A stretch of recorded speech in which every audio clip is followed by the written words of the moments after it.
Hi. എന്നോട് കുറച്ച് പേര് പറഞ്ഞായിരുന്നു, ഞാനിങ്ങനെ സ്പിരിച്വൽ റിലേറ്റഡ് കോണ്ടൻ്റൊക്കെ ചെയ്യുന്ന സമയത്ത് അതിൻ്റെ ബാക്ക്ഗ്രൗണ്ടിലാണല്ലോ ഞാൻ വോയിസ് കൊടുക്കാറ്. അപ്പോൾ എന്നോട് കുറച്ച് പേര് പറഞ്ഞായിരുന്നു, ചേച്ചി ഏതെങ്കിലും ഒരു വീഡിയോ ചെയ്യുമ്പോൾ ഇങ്ങനെ ക്യാമറയ്ക്ക് മുമ്പിൽ ഇങ്ങനെ ഏതെങ്കിലും ഒരു ടോപ്പിക്കിനെ കുറിച്ച് സംസാരിക്കണം എന്ന്. അതുപോലെ എങ്ങനെയാണ് ഈശോ ആയിട്ട് ഇത്രയും അറ്റാച്ച്ഡ് ആയത്? അപ്പോൾ ഇതിനെക്കുറിച്ച് എനിക്ക് പറയാനുള്ള ഒരു കാര്യം എന്താണെന്ന് വെച്ചാൽ, ഞാനടക്കമുള്ള ഭൂരിഭാഗം പേരുടെ പ്രശ്നം എന്ന് പറയുന്നത് നമ്മൾ ചെറുപ്പത്തിൽ ഭയങ്കര വിശ്വാസമായിരിക്കും, അല്ലെങ്കിൽ ചെറുപ്പത്തിൽ നമ്മൾ നമ്മുടെ പാരൻസിനെയൊക്കെ ചുറ്റിപ്പറ്റി നിൽക്കുന്ന ആ ഒരു രീതിയായിരിക്കും. പക്ഷെ ഒരു ഇടക്കാലത്തോട്ട് നമ്മൾ വരികയാണെങ്കിൽ നമ്മൾ മാറും. അതാ കാലം, ആ ഒരു സർക്കിൾ അങ്ങനെയാണ്.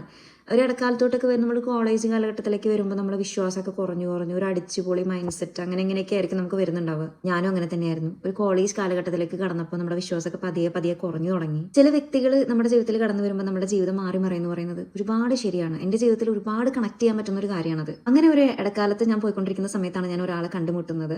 റിക്സൺ ഡേവിസ്, ഇപ്പം എൻ്റെ ഹസ്ബൻഡാണ്. അപ്പോൾ എന്താ പറയുക, ആ ഒരു ഞങ്ങളൊരു കോളേജിലാണ് വർക്ക് ചെയ്തിട്ടുണ്ടായിരുന്നത്. ശരിക്കും പറഞ്ഞാൽ നമ്മൾ പിന്നെ എന്താ പറയുക, നമ്മുടെ ലവ് കം അറേഞ്ച് മാരേജ് ആണ്. അപ്പോൾ നമ്മുടെ വീട്ടിൽ കല്യാണമൊക്കെ ഉറപ്പിച്ചതിന് ശേഷം ക്രിസ്ത്യൻസിൻ്റെ ഇടയിൽ ഒരു പ്രീക്കാന നടക്കും. ഈ എന്താ പറയുക, ബിഫോർ മാരേജ് ഉള്ള ഒരു ക്ലാസ്സാണ് പ്രീക്കാന. ശരിക്കും പറഞ്ഞാൽ എൻ്റെ ജീവിതത്തിൽ ഒരു അത്ഭുതം സംഭവിച്ചത് അപ്പോഴാണെന്ന് ഞാൻ വിശ്വസിക്കുന്നു. അതായത് ആ പ്രീക്കാന ക്ലാസ് ഇരിഞ്ഞാലക്കുട ആയിരുന്നു ഞങ്ങൾക്ക് ഒരു പ്രീക്കാന ക്ലാസ്. അപ്പോൾ എന്താ പറയുക, ഈ ഒരു ക്ലാസ്സിൻ്റെ 3-ാമത്തെ ദിവസം എനിക്ക് ആരാധന ഉണ്ടായിരുന്നു. നമുക്ക് ഒരു ആരാധനയുടെ സെക്ഷൻ ഉണ്ടായിരുന്നു ഈ ക്ലാസ് കഴിയുന്നതിന് മുമ്പ്.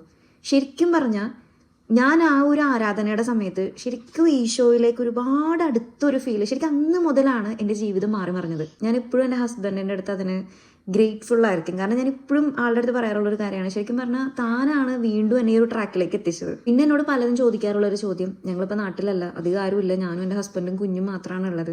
അപ്പോൾ ചേച്ചിക്ക് ഇങ്ങനെയാണ് ഈ പോസ്റ്റ്മോർട്ടം ഡിപ്രഷനൊന്നും വരാത്ത രീതിയിൽ ചേച്ചി മെയിൻറ്റെയിൻ ചെയ്യുന്നത്? എൻ്റെ കുഞ്ഞിനിപ്പോൾ 10 മാസമാണ്.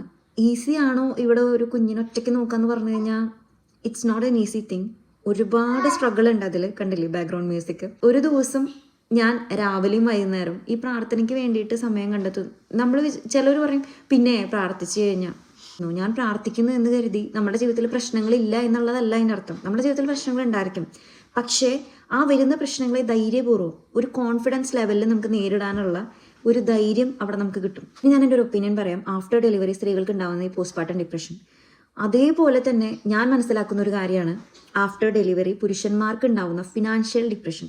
അവരുടെ ലൈഫ് എങ്ങനെയെങ്കിലും സെറ്റാക്കാൻ ഭാര്യയെയും അതുപോലെ തന്നെ മക്കളെയും അല്ലെങ്കിൽ ആ കുഞ്ഞിനെയും ചേർത്ത് പിടിക്കാനുള്ള ആ ഒരു ഓട്ടത്തിനിടെ അവർക്കും പല വിധത്തിലുള്ള ഒരു സ്ട്രഗിൾ ഉണ്ടാവും. ഒരു സ്ട്രഗിളിലൂടെ ആയിരിക്കും അവരും കടന്നു പോകുന്നുണ്ടാവും. നമുക്ക് ഫിസിക്കലായിട്ട് ഒരുപാട് ബുദ്ധിമുട്ടുകൾ ഉണ്ടായിരിക്കും. അറ്റ് ദ സെയിം ടൈം അവർക്കും ഉണ്ടാവും അവരുടേതായിട്ടുള്ള പല ബുദ്ധിമുട്ടുകളും. പക്ഷെ പുരുഷന്മാർ പലരും അത് എക്സ്പ്രസ് ചെയ്യാറില്ല എന്നുള്ളത് ഉള്ളൂ. അപ്പം അത്രയേ ഉള്ളൂ. എല്ലാവരെയും ഈശോ അനുഗ്രഹിക്കട്ടെ. ആമീൻ.